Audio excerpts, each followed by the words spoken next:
فی قلوبہم مرض فزادہم اللہ مرضا، ان کے دلوں میں بیماری ہے، بس زیادہ کر دیا ان کو اللہ تعالیٰ نے بیماری میں۔ فی کا معنی میں، قلوب یہ قلب ان کی جمع ہے، ہم ان کے، یعنی ان کے دلوں میں مرض بیماری ہے۔ کون سی؟ شک کی، منافقت کی، رجس ناپاکی کی بیماری، یعنی ان کی سوچ ناپاک ہے، ان کا عمل ناپاک ہے، جھوٹ بولتے ہیں، گالی دیتے ہیں، فساد کرتے ہیں، اللہ اور اس کے رسول کے خلاف کام کرتے ہیں۔ فزادہم اللہ، فا کا معنی پس، زیادہ کا معنی زیادہ کر دیا، ہم ان کو، اللہ تعالیٰ نے، مرضاً بیماری میں، یعنی جو بھی شخص جس راستے پہ چل رہا ہوتا ہے دن بدن اس کے اعمال میں اضافہ ہوتا ہے۔ اگر وہ گناہ گار ہے تو گناہ بڑھتے جاتے ہیں، اگر وہ نیک ہے تو اس کی نیکیاں بڑھتی جاتی ہیں۔ تو ایسے ہی یہ منافق لوگ جو تھے ان کی بیماری بڑھتی گئی۔ وَلَهُمْ عَذَابٌ علیم، واو کا معنی اور، لہم ان کے لیے، عذاب کا معنی عذاب، علیم کا معنی دردناک، بما کانوا یکذبون، با کا معنی ساتھ اور ما کا معنی اس چیز یا اس وجہ، یعنی اس وجہ سے کانوا یکذبون کہ وہ جھوٹ بولتے تھے، یعنی اللہ تعالیٰ ان کو کوئی ان کے اوپر زیادتی کرتے ہوئے ان کو عذاب نہیں دے گا، بلکہ ان کا اپنا عمل ہی ایسا تھا کہ وہ جھوٹ بولتے تھے، اس وجہ سے ان کو سزا دی جاتی ہے۔ اور ان کے جھوٹ کی ایک وجہ یہ بھی تھی کہ یہ لوگ ریاکار تھے، اللہ اور اس کے رسول کا انکار کرنے والے تھے، لیکن اس انکار کو انہوں نے دلوں میں چھپا رکھا تھا، اور وہ مسلمانوں کے سامنے اپنے آپ کو مسلمان ظاہر کرتے تھے، لیکن در حقیقت ان کے دلوں میں شک تھا اور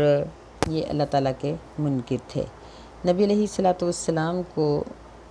نبوت کے آخری دور میں اللہ تعالیٰ نے ان منافقین کے بارے میں خبر دے دی تھی، اور سیدنا عمر رضی اللہ تعالیٰ عنہ نے جب ان کو قتل کرنے کی بات کی تو نبی علیہ السلام نے فرمایا کہ نہیں، میں اس بات کو برا سمجھتا ہوں کہ لوگ یہ بات کہیں کہ محمد صلی اللہ علیہ وسلم کلمہ پڑھنے والوں کو قتل کروا دیتے تھے،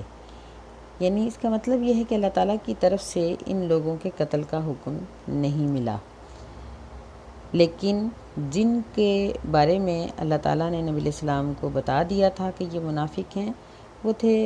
اسی قسم کے لوگ کہ ان کو قتل کر دیا جاتا، لیکن اللہ تعالیٰ نے ان کو چھوٹ دے دی، اور ان میں سے بھی جن لوگوں نے بعد میں اللہ تعالیٰ سے معافی مانگ لی اور توبہ کر لی، اللہ تعالیٰ نے ان کے گناہوں کو معاف کر دیا، اور نبی علیہ السلام نے ان کو اسی لیے قتل نہیں کیا کہ یہ لوگ ایمان کا اظہار کرتے تھے، اپنے آپ کو مسلمان ظاہر کرتے تھے۔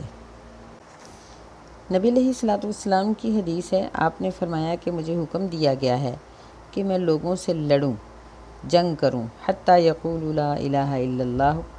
یہاں تک کہ وہ لا الہ الا اللہ کہہ لیں، اور جب وہ کلمہ پڑھ لیں تو پھر کلمے کی وجہ سے وہ اپنے مال اور جان کو مسلمانوں سے بچا لیں گے، یعنی پھر ان کے ساتھ جہاد نہیں کیا جائے گا۔ تو اس سے معلوم ہوتا ہے کہ نبی علیہ الصلاۃ والسلام نے اسی وجہ سے ان لوگوں کو قتل نہیں کیا کہ یہ کلمہ گو تھے۔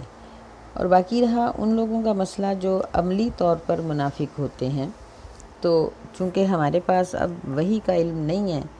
اس لیے ہم کسی کو جھوٹ بولتا ہوا دیکھ کر یا کوئی اور ایسا کام کرتا ہوا دیکھ کر نہ ہم اس کو منافق کہہ سکتے ہیں،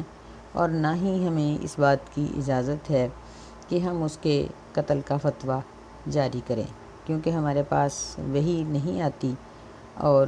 اب ایسے لوگوں کا معاملہ اللہ تعالیٰ کے حوالے ہے۔ اگلی آیت میں اللہ تعالیٰ فرماتے ہیں کہ وَإِذَا قِيلَ لَهُمْ، اور جب کہا جاتا ہے ان کو، لا تفسدوا فی الارض، نہ فساد کرو تم زمین میں، قالوا، تو وہ کہتے ہیں کہ انما نحن مصلحون، کہ بے شک ہم تو اصلاح کرنے والے ہیں۔ اس آیت میں واو کا معنی اور، اذا کا معنی جب، قیلا، یہ کالا جن لوگوں نے گرامر پڑھی ہے وہ سمجھتے ہیں کہ وہ معروف ہے، اور قیلا مجہول ہے، یعنی یہ بات جب ان کو کہہ دی جاتی ہے لا تفسدو، نہ فساد کرو، لا کا معنی نہیں، نہ فساد کرو تم زمین میں۔ فساد کس چیز کا؟ یہی کہ وہ اللہ اور اس کے رسول کی منافقت کرتے ہیں اور اللہ اور اس کے رسول کے ساتھ کفر کرتے ہیں اور ان کی معصیت کرتے ہیں، یعنی ان کی نافرمانی کرتے ہیں، اور یعنی یہ زمین میں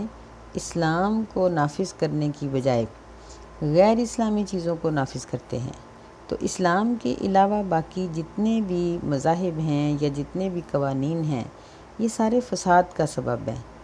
اسلام ایک صرف ایسا مذہب ہے جو امن کا سبب ہے، اس کے علاوہ باقی تمام جتنے بھی مذاہب ہیں یا جتنے بھی قوانین ہیں، یہ سب اس وقت فساد ہیں۔ تو اس لیے اللہ تعالیٰ نے ان کے بارے میں فرمایا کہ جب ان کو کہا جاتا ہے کہ تم زمین میں فساد نہ کرو، تو وہ آگے سے کہتے ہیں کہ ہم تو اصلاح کرنا چاہتے ہیں۔ یعنی اصلاح کس طرح کرنا چاہتے تھے کہ وہ کہتے تھے کہ مسلمان اور کافر، مشرک، یہ سارے مل جل کے رہیں اور ان میں یعنی آپس میں ان کے پورے تعلقات ہوں۔ حالانکہ ایسا تو ہو ہی نہیں سکتا۔ اگر ایک شخص مومن ہے تو اس کی دوستی کافر کے ساتھ نہیں ہوتی، اگر کافر سے دوستی ہوگی تو وہ آہستہ آہستہ کافر ہو جائے گا۔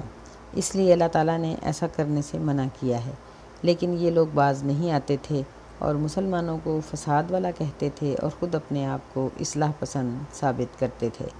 اللہ تعالیٰ نے ان کی بات کا جواب اس طرح سے دیا کہ الا انہم، الا کا معنی یہ حرف تنبیہ ہے، خبردار، انہم، ان اور انا دونوں کا معنی ہوتا ہے بے شک، بے شک ہم دو دفعہ آ گیا، انہم ہم المفسدون، تو یہاں ہم تاکیدی معنی کریں گے، وہ کیا ہوگا؟ وہی، یعنی وہ کی نسبت وہی زیادہ تاکید کے لیے آتا ہے۔ خبردار، بے شک وہی ہیں، مفسدون فساد کرنے والے، یہ اسم فاعل کا صیغہ ہے جمع کا، ولیکن، واو کا معنی اور لیکن کا معنی لیکن، لا یشعرون، وہ شعور نہیں رکھتے، یعنی ان کو ایک تو مطلب یہ ہے کہ وہ دوسروں کو دھوکہ دینے کی بجائے اپنے آپ کو دھوکہ دے رہے ہیں اور فساد پھیلا رہے ہیں، تو ان کو سمجھ ہی نہیں آ رہی کہ ان کا اپنا ہی نقصان ہے۔ دوسرا لا یشعرون کا معنی یہ ہوا کہ ان کی عقل اتنی تھوڑی ہے کہ وہ اپنے اس فسادی کام کو سمجھتے نہیں ہیں، ان کو شعور ہی نہیں، یہ بے شعور لوگ ہیں کہ وہ نہیں سمجھتے کہ وہ کیا کر رہے ہیں۔ بہرحال ان کی یہ حالت بہت بری ہے کہ وہ زمین میں فساد پھیلا رہے ہیں۔ وَإِذَا قِيلَ لَهُمْ آمِنُوا، اور جب کہا جاتا ہے ان کو ایمان لاؤ،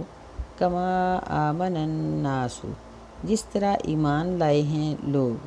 اس میں وَإِذَا قِيلَ لَهُمْ میں وہی حروف ہیں، الفاظ ہیں جو اوپر ہم پڑھ رہے ہیں، اور جب کہا جاتا ہے ان کو آمینو، ایمان لے آؤ، کما، جیسا کہ، کما کا معنی ہی یہ ہوتا ہے جیسا کہ، ایمان لائے ہیں لوگ، یعنی صحابہ کی طرح، نبی صلی اللہ علیہ وسلم کی طرح، باقی مسلمانوں کی طرح تم بھی مسلمان ہو جاؤ۔ تو وہ آگے سے یہ جواب دیتے ہیں کہ انؤمن کما آمن السفہاء، کیا ہم ایمان لے آئیں جیسے ایمان لائے ہیں بیوقوف لوگ، یعنی ان کا یہ کہنا تھا کہ یہ مسلمان اپنا کمایا ہوا مال زکوٰۃ میں نکال دیتے ہیں، صدقات و خیرات میں دوسروں کو پکڑا دیتے ہیں، تو وہ سمجھتے تھے کہ یہ بیوقوفی ہے۔ ایسے ہی دین کے باقی کاموں کو کرنے کے لیے وقت نکالنا، مثلا نماز کے لیے کاروبار کو چھوڑنا، یا نماز کے لیے نیند کو چھوڑنا، یا اور اسلام کے احکامات کو ادا کرنے کے لیے مشقت اٹھانا،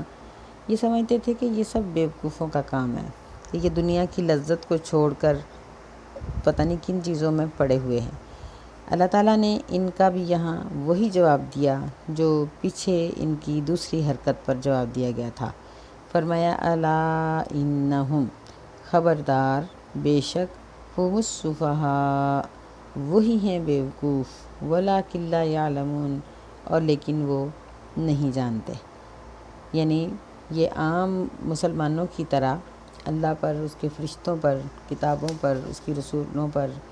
موت کے بعد اٹھنے پر، جنت اور جہنم پر یہ لوگ ایمان نہیں لاتے، جبکہ مومن اس بات پر ایمان لاتے ہیں۔ اور اللہ تعالیٰ ان کو کہتے ہیں کہ تم ان ساری باتوں کو تسلیم کرو، اللہ کی اطاعت کرو، نیکی کا حکم کرو، برائی سے روکو۔ تو وہ آگے سے کہتے ہیں کہ کیا ہم ان کی طرح کے بیوقوف ہو جائیں؟ اللہ تعالیٰ نے فرمایا کہ بیوقوف تو خود ہیں، وَلَٰكِن لَّا يَعْلَمُونَ، لیکن وہ نہیں جانتے، یعنی ان کو پتہ ہی نہیں کہ یہ اپنے لیے کس بڑے عذاب کو تیار کر رہے ہیں، کہ ان کے لیے جہنم کا بہت بڑا عذاب ہے۔ تو اللہ تعالیٰ ہمیں ایسا کرنے سے بچائے اور منافقت کو ہمیں اپنے دلوں سے نکال دینے کی توفیق دے، اور ہمیں توفیق دے کہ ہم خالص اللہ کے لیے ہی مسلمان ہو جائیں۔ آمین یا رب العالمین۔